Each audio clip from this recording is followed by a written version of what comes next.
Find Jeremiah chapter 8. While we trying to get the, do I need to reboot?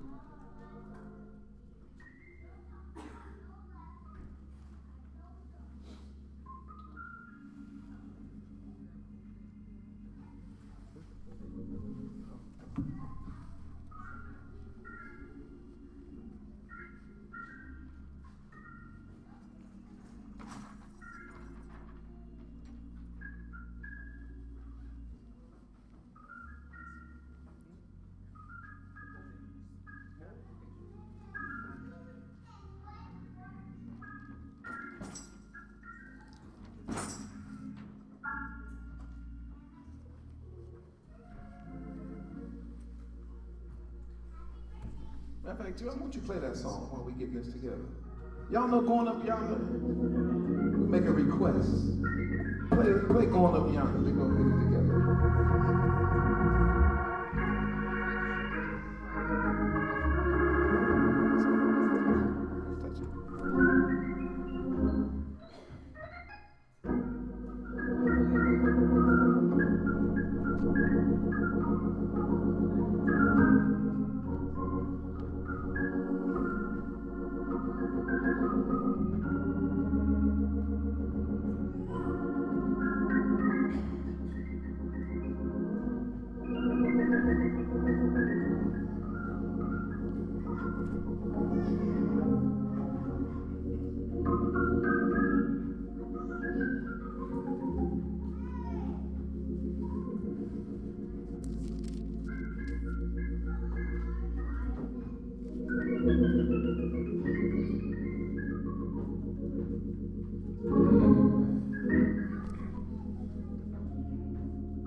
Let us stand.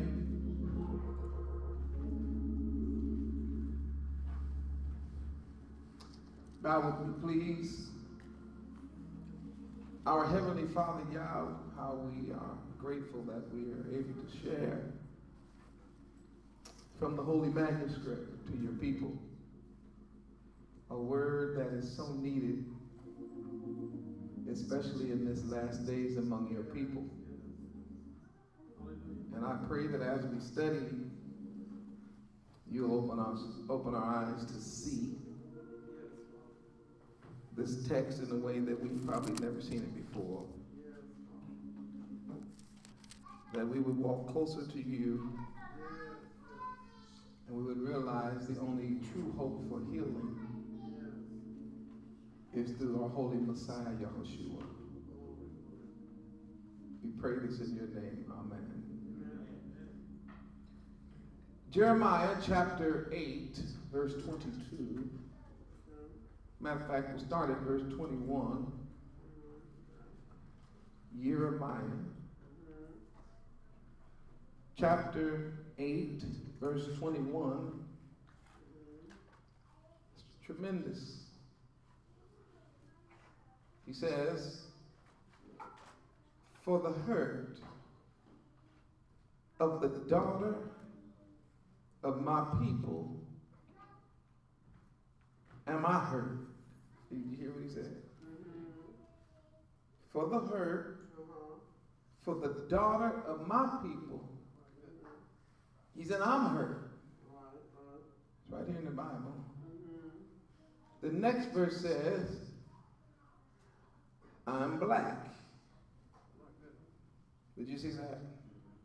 I didn't make that up. It says, I'm black. Why? He says, astonishment. There it is. Hath taken, talk back to me, hold of me. Is there no balm in Gilead? Is there no physician there? Why then? There's the question. Why then is not the health of the daughter of my people, it's right in the Bible, recovered? Can I read that one more time? He says, is there any balm in Gilead? Is there no physician there? Then why then is not the health of the daughter of my people recovered? Why are my people still sick? That's what I'm talking about. I want to talk about the balm in Gilead. You may be sick. If you notice on the board, we have translations that always seek to water down some of the heavy emphasis that's been laid out in the manuscript in our more common King James Version. Do you see verse 21 where it says, for the hurt of the daughter of my people, I am hurt, I am black. Astonishment has taken hold of me. But then when you read it in the New Living Translation, it just says, I hurt with the hurt of my people, I mourn and am overcome with grief. That's all it says. I want to show you that because I want to walk through the text. But what I want you to see is Jeremiah here is prophesying concerning the destruction of Jerusalem by the troops coming down from the north, namely Nebuchadnezzar and the Babylonian destroyers who are coming with a mass army in order to wreak havoc upon the children of Israel because they refuse to keep the commandments of the Most High Yah. They refuse to stop worshiping idols. They refuse to stop sitting down at tables full of abominations. They refuse to keep the feast days and the holy days set apart by the Most High Yah. And at the same time, they want to claim the blessings of Yah. And when the prophet finally gets down to verse 21, he's really saying this. He's really saying, I'm in pain, not because necessarily of myself. This is not a self-inflicted pain. This is not a self-inflicted burden. This ain't something I'm making up. He says, I'm hurting because I can see the condition of my people.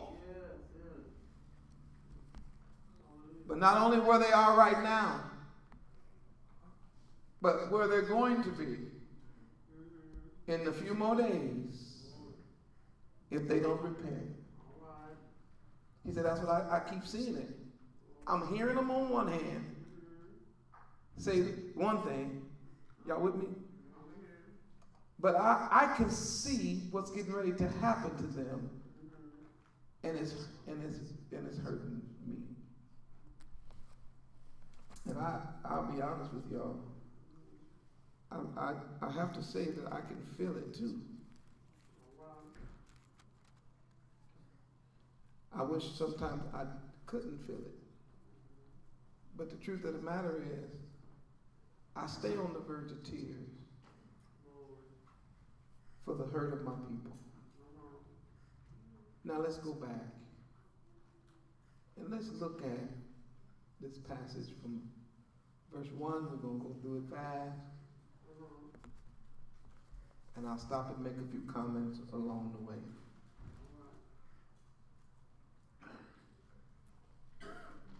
I'm going to read out the King James. You will see a little looser translation on the board,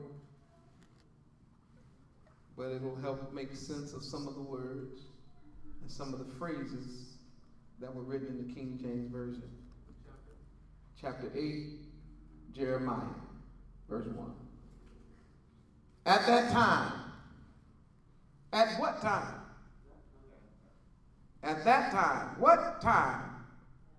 Chapter 7, verse 34 says, then will I cause to cease from the cities of Judah and from the streets of Jerusalem, the voice of myrrh and the voice of gladness and the voice of the bridegroom and the voice of the bride, and the land shall be desolate. That's how he closes chapter 7. He says there's a time coming when it's going to be completely silent in the city of Jerusalem because my people will have been destroyed. The land will lie desolate at that time. Wait a minute.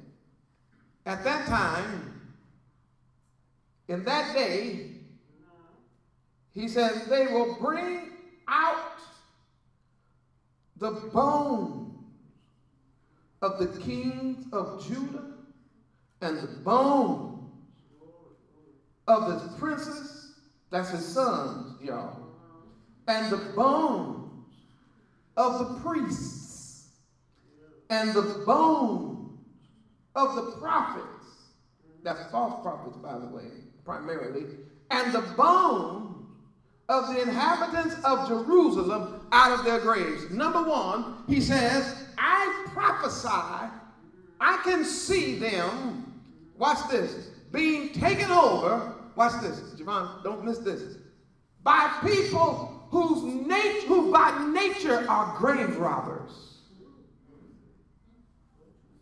Oh, y'all missed that. That just went. I said grave robbers. Now this message goes out worldwide, so I'm not just talking about those of us here in the United States of America. I'm not just talking about those who are listening in the islands. This is worldwide. Everybody knows that we have a particular culture of people who love going around robbing folks' sacred burial ground. And they have no respect for person. They will rob the grave of the king. Watch this. The idea is this. Stay with me, y'all. They will, don't lose me, they will keep all of the gold and the silver and the possessions, but they have no regard for the actual person, so they'll just throw his body and his bones out in the street. In that day, this is what he can see. He says, what I see is the people coming in here, and they're going to come so fierce that they're going to actually break open the graves. They're going to dig in the dirt. They're going to break open graves. And they will spread, in verse 2, their bones on the ground.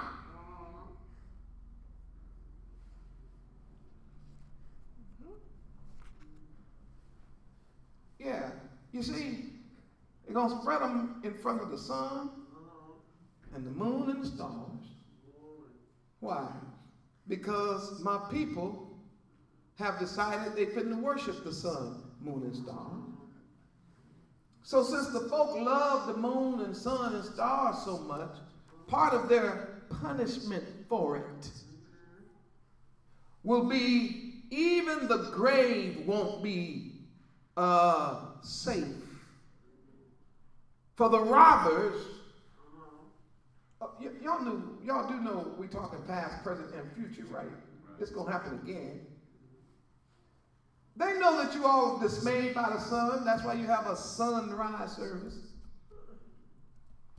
They know that you all like Christmas. That's why, when you wish upon a star and twinkle, twinkle, little star. Come on, y'all know. Y'all love them stars. Oh, is that over your head? How about this? I'm Capricorn. I'm Sagittarius. I'm Taurus. Oh, all my people like that because they're Pisces. Oh, you love them stars, don't you? Watch this.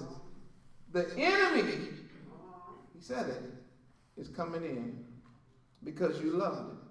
And it says, and because you worship them.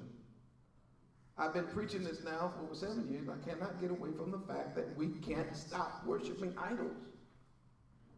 It was the exact same thing that was going on in Jeremiah's day. They had come to the conclusion that y'all don't care. We can worship whoever we want, whenever we want, however we want. We're saved already. And since we're saved and you can't lose your salvation, worshiping any other thing is just secondary. And if it's wrong, we cover it by the blood. Hallelujah. And I think I need to say, you really need to go back and read the Bible again. And check and see if your confidence, especially the confidence of your salvation, is in man's words, or is your salvation truly rooted in the holy manuscript of the Most High Yah? Let me keep reading. Verse 3. Wait a minute, hold on. Verse 2. And they shall not be gathered nor buried, they shall be dung. It's right in the Bible. Up on the face of the earth. That's verse 2. And death, verse 3. Now that's one group. That's the dead. So the enemy's coming. He's going to empty the graves of the people and the kings and the princes. There's another group. They're going to be alive. But let me tell you the condition of the people that are alive in verse 3. It says, and death shall be chosen rather than life by all the residue of them that remain of this evil family, which in all the places whither I have driven them, saith Yahuwah of hosts. In other words, there's going to be folk alive from this evil nation who are literally going to wish that they were dead rather than alive. Now, I don't want to preach a sermon on this, but it must be a real bad situation when you would rather be dead than alive. When you would choose, if you had a choice, to be killed rather than to be let free, let live. And all of us can search our history, and you will know that there were times in our history, especially after 70 AD, during the transatlantic slave trade and the other slave trade going on, that many of our people, the children of Israel, actually chose death.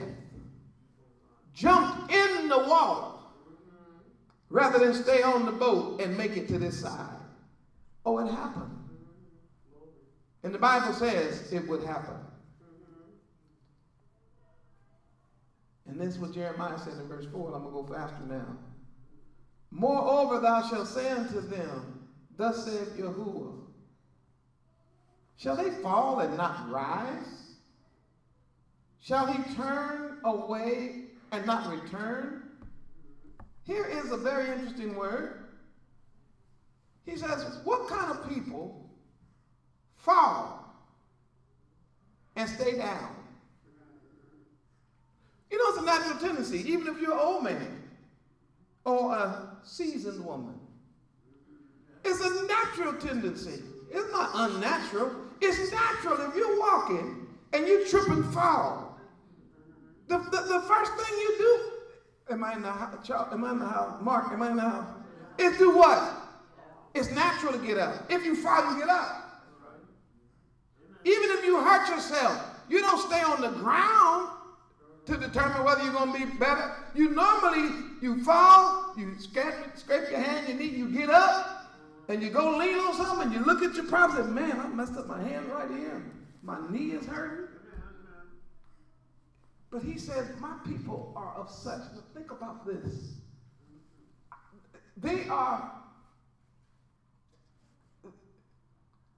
They're almost unorthodox. They're weird. Here you got a people who fall and will stay down. They won't get up.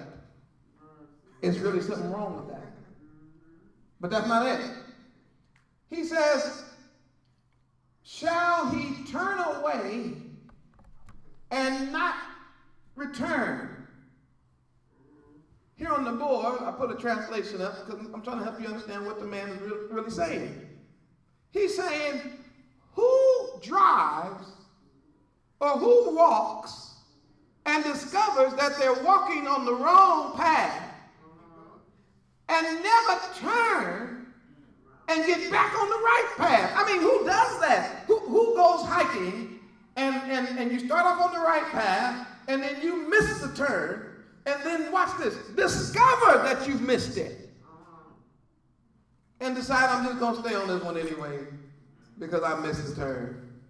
No, that's not natural.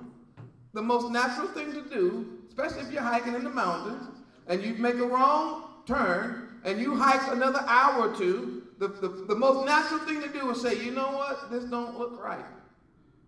This don't feel right. As a matter of fact, this is kind of weird.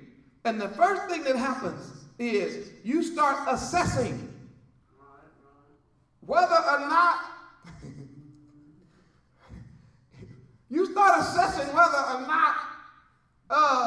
it makes sense as far as your life is concerned. Whether you should keep on the wrong path and just hope you end up at the campground,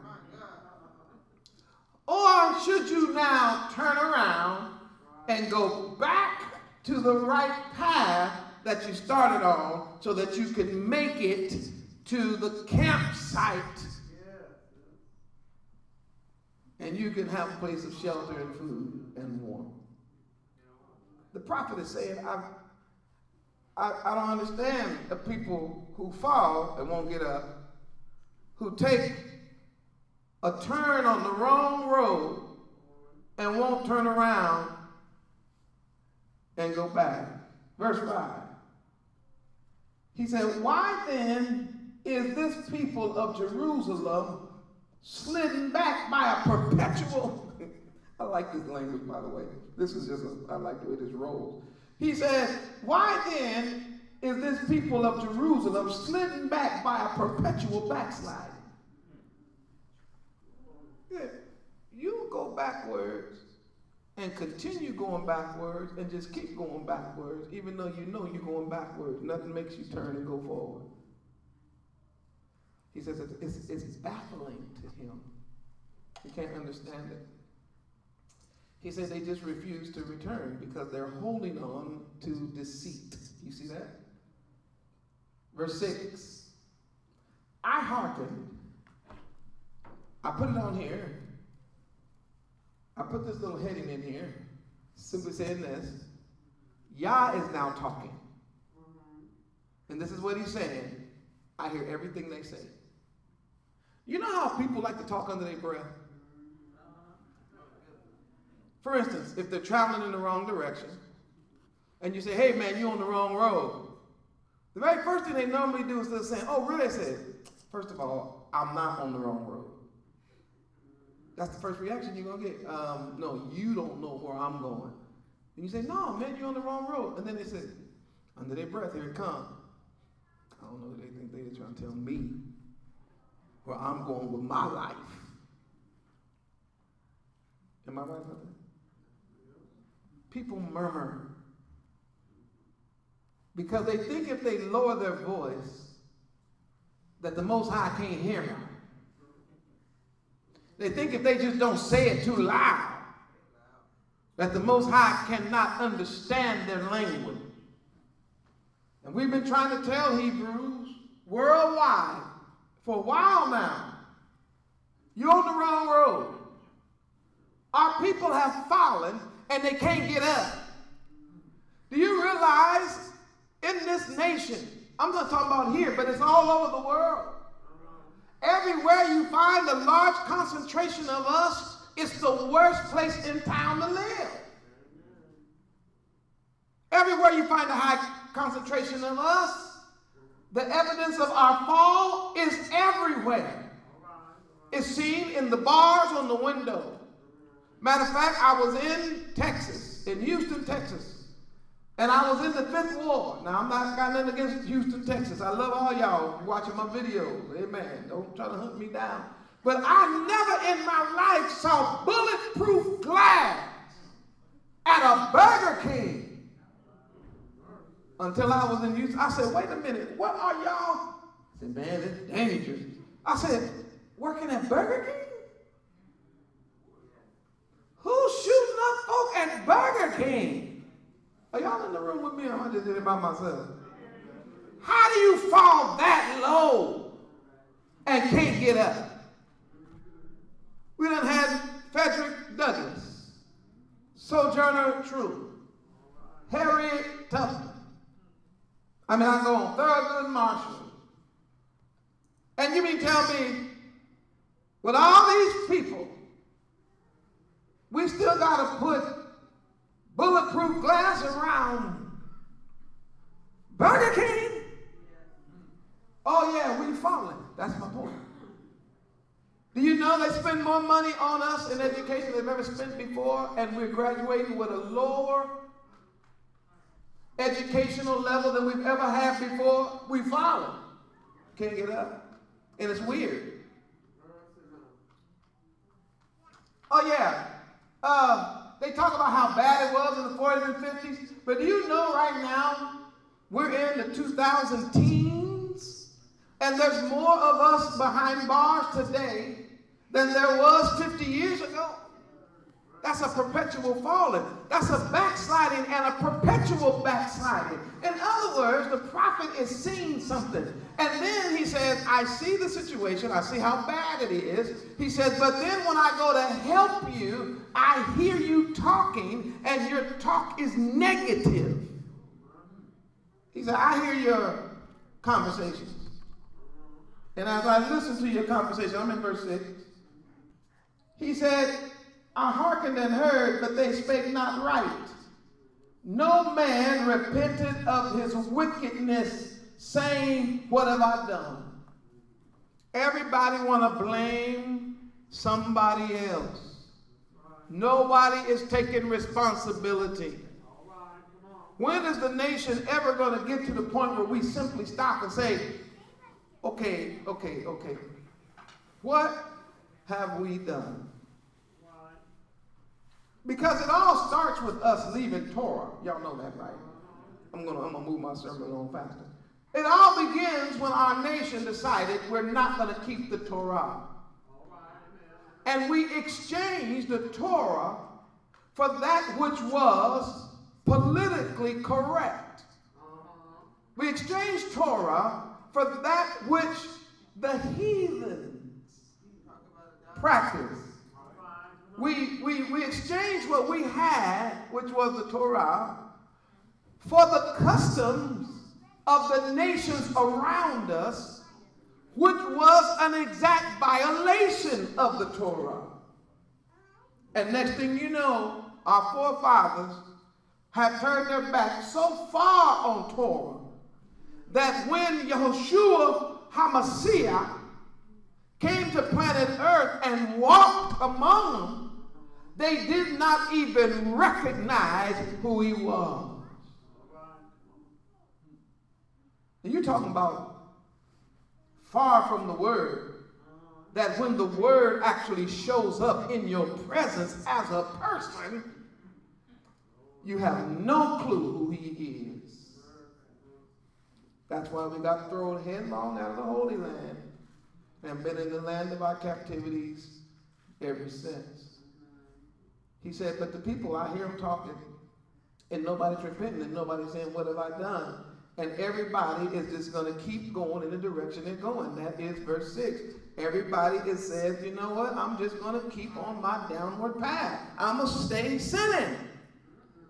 Do you see it in verse 6? He says, I'm just going to keep running down the same path. I just read when we got away, just got out of this satanic festival called Halloween.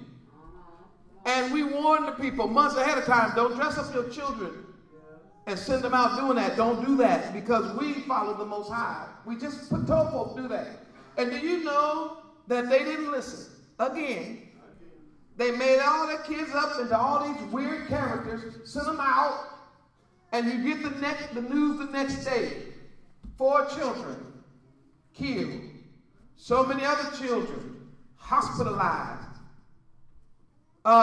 Burglaries, robberies, theft. People taking their vehicles and running over children and running over parents as they take to the streets trying to get some candy. And you could tell these Hebrews all day long, it's satanic, it's not right, it's not biblical. But you know what they're going to do next year? They won't turn. You can tell them all day long, listen, don't follow the ways of the heathen. They're getting ready to make pots of abomination. Don't do that. Because what's in those pots will destroy you.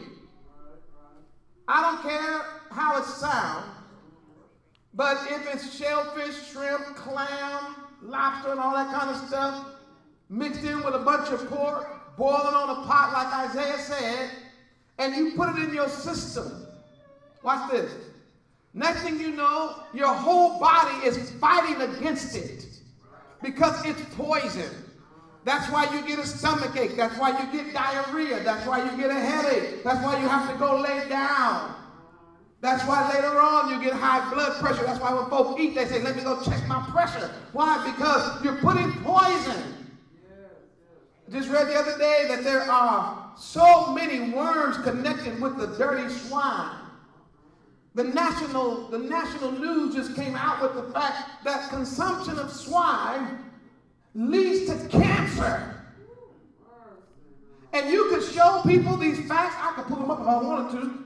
You could show people these facts over and over again, and you say this is a violation of the Torah. The Most High who made us also gave us a dietary law so that we could keep our human bodies in tip-top condition. No Hebrew on planet Earth ought to die from a food-related disease. We don't need to have no triple and quadruple bypass surgeries. We don't need to be getting our stomachs tied, colons cleansed, and all that kind of stuff because Yah loved us so much, He gave us. Wait a minute. You can tell a Hebrew that, and he'll walk away from you and won't change path. He'll stay on that same path. As a matter of fact, he even start running like a galloping horse. Isn't this a strange people? They fall, won't get up. They be on the wrong road, won't come back to the right road. Mumble up under their breath, won't change their way. Verse 7. This might. My people don't even have bird sense. That's verse 7. He said, my people are not only not acting like humans, but they're behaving worse than the bird. You see, the stork, who is, by the way, an unclean animal and not really that bright. By nature, he's just not one of the smartest animals. But the bird at least understands what's called migration.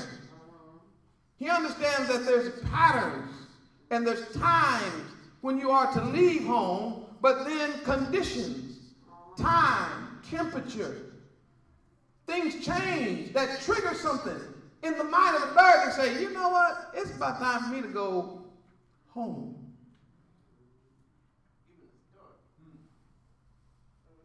Yeah, they start off. Matter of fact, we live in the country and not too far from us, it must be some kind of a stopover for geese. It must be. Because certain times a year, we just get all this migration of geese, and they'll come and they just start laying around the yard, not too far from my house. It's just flocks of them. So it must have been at one time a resting spot or water or whatever. But do you know that they don't hang out there all the time? This is what he's saying.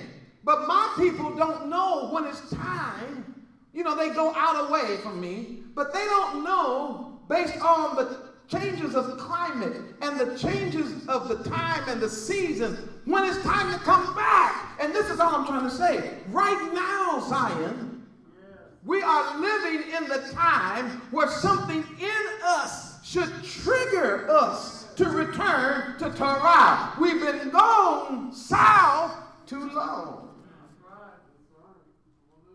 You don't just move if you're a Canadian geese. You don't just up and move to Mexico. Why? Because it get 115 down there. It's cool to escape the harsh winter for a minute, but then you got to come back. Talk back to me.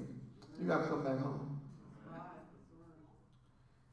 He says, and the turtle, that's a turtle dove, by the way, not a little turtle walking on the ground, verse 7. And the crane and the swallow, there it is, observe their time of coming, but my people do not know, my people know not the judgment of Yah. We cannot feel that judgment is coming. That's one of our problems. I've said this before. For some strange reason, the Hebrew Israelite people have lost what I call their spider sense. When I was a kid, and we got in trouble, talk about as a child, we could feel it before we heard it, or before we felt it, or before we got hit. It was something about doing wrong, and then somebody, an adult, come by that make you feel something like, maybe I need to stop. It might have been because our parents had already established, in no uncertain terms, that which is right and wrong and the consequences. But you could feel when you was about to get beat. You could feel it. In other words, you could feel judgment. But it's strange now that we can be falling away from the Most High, going crooked from the Most High, and nothing in us says judgment is coming. Now let me move through this. Verse 8, how do you say we are wise? And the word and the law of Yah is with us. Lo, certainly in vain he made it, and the pen of the scribe is in vain. In other words, he says, how can you say we're wise because we have the word of Yah when your teachers have twisted it? The problem with us today is that many of the men standing behind pulpits and microphones, claiming to have been called by the Most High, are twisting these scriptures. And as a result, people are following these men, and now even women, and as a result of following them, they think they're following the Most High. But the truth is they're following a twisted version of the scriptures. The wise men are ashamed. They are dismayed and taken low. They have rejected the word of Yah. Verse 9. And what wisdom is in them? Don't we have that today? Most people have not accepted the word of Yah. They've rejected it. Can I give you a quick illustration of that? The rejection of the word. Whenever somebody says, you don't have to read that, because that no longer applies to you, means that whoever's telling you that has already rejected the word. And here's the worst part, verse 11.